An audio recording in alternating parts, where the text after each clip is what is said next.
I first met him in the early 80s in a Chinatown of urban Java. He didn't want his real name or address revealed, so we called him DJ for Dynamo Jack. He was only a healer, he said, but he did direct a powerful energy generated from his own body into his patients. Sometimes he used the needles, sometimes just his hands. He called the energy Qi, and it was so strong that he usually needed a grounder to hold his patients' feet. For years we followed him around Java on his healing rounds, pleading to be allowed to film him, but he always refused, saying his powers resulted from a type of meditation with an ancient tradition of secrecy. It was only when my brother Lorne was suffering from a serious eye infection that he finally allowed us to film him in 1987. It was nothing like any acupuncture I'd ever had. I was getting really powerful electric shocks and couldn't control my movements at all. Yin yang, positive and negative, you know. And my positive from here and my negative from here. And we meet together, this can get like electricity. And is this because you're special? You have a special sort of body? Meditation every day. It's meditation that does it? Meditation every day. Like you can touch me, like this. It's nothing, okay? It's my burn. Just like this. For our sound recordist, it was also a shocker.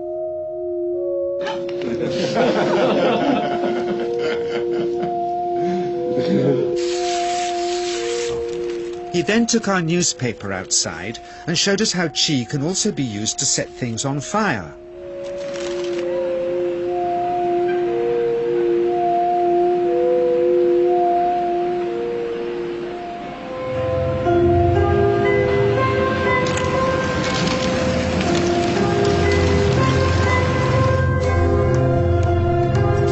When he heard we'd shown this footage in public, he was very upset and refused all our future efforts to contact him again. As the years passed, we sadly resigned ourselves to never seeing him again. My brother Lorne never did, for by 1997 he was already dead, when I again found myself with DJ, now treating me for an eye problem. But it wasn't this that brought me back. He had tracked me down out of the blue and invited me to tell me a story. He'd just returned from 2 years on a deep meditational journey, alone in the heart of Borneo. Amongst his revelations, he had seen, he said, how history was moving on into great change, and the old wisdom was vanishing. So he'd called me back to film just enough of him to remind us that we all have undreamed of powers sleeping within us, and that there's nothing special about him except for his training in waking them. Grounding this patient, my cameraman Joe is having to use all his weight to keep contact. But Qi is pushing him away. He seems able to control the amplitude of this Qi, like a dimmer switch, and it causes uncontrollable responses in the patients and their grounders. I can barely keep my hand on you. Fly off, the electricity is so strong. This mother unwittingly grounds her child. He won't sit still, so she's asked to hold him and grin and bear it. Sometimes signs of this passing energy can be seen in the transmitter too. This Qi stuff is only the surface, he says, of the real adventure beneath, in the meditational technique.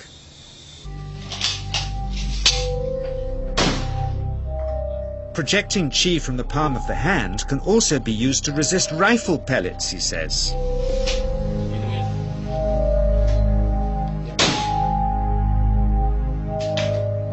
First, you learn to distinguish between yin and yang Qi in your body. Then how to pool it in your navel chakra. Then how to project it, he says. And it's the proportionate mixture between yin and yang which accounts for different effects, like pulling or pushing objects or igniting them. Then he gets really strange. He says that mastering yin qi is the key to the spirit world. There's a long tradition of Indonesian krisis being possessed by spirits. So people bring him their krisis to see if they're duds. Here, he says, he doesn't manipulate matter by projecting mixtures of yin and yang qi. He merely creates a field of yin energy in which, he says, if there's a spirit, it can manifest itself.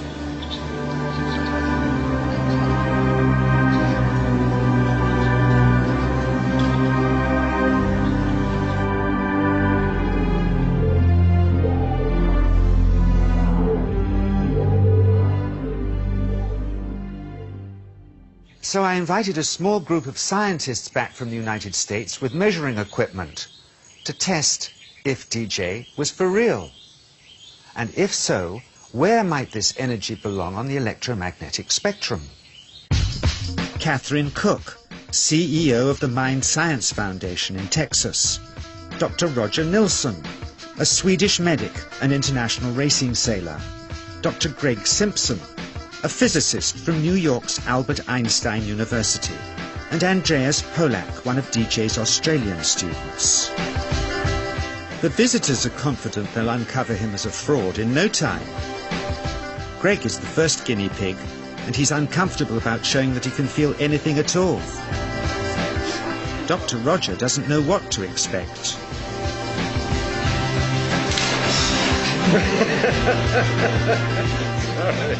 Out comes the metal detector, like the things they use in airports, to see if he has any concealed metal in his body. Then the voltmeter, to try and measure the qi. But how to get it to work? Where's the ground? What settings? DJ suggests that as his negative is his perineum, and his positive is his navel chakra, perhaps that's where the electrode should be attached. He doesn't stand on his dignity. He's eager to help, but still no readings. They're getting shocks off his arm, and now they're on the right settings, but the needle still isn't moving. DJ says it isn't electricity, it's qi. It's 1, 2, I feel it in my whole body. I feel it at 3, 0.3, I feel it in my legs. Shit.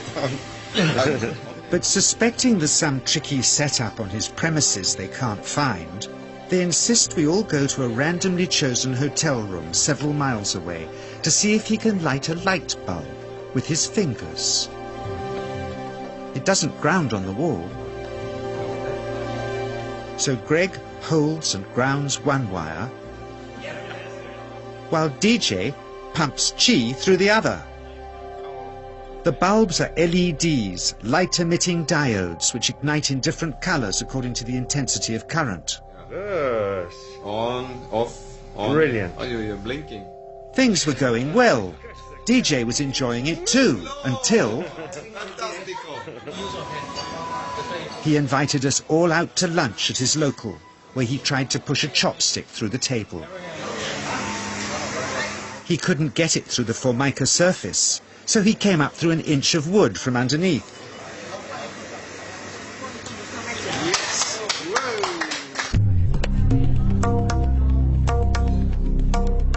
Not only did he draw his own blood, but a chopstick splinter had caught Alison here between the eyes, drawing more. The incident was laughed off apologetically, but next morning he was a different man, drawn and upset. He said he'd been visited all night by his long-dead master, raging that he'd broken the strict taboos of his sect, never to show off in public and never to cause harm or draw blood. He felt deeply chastised. All further testing and filming must end. Never again would he submit to public scrutiny, nor accept any new students.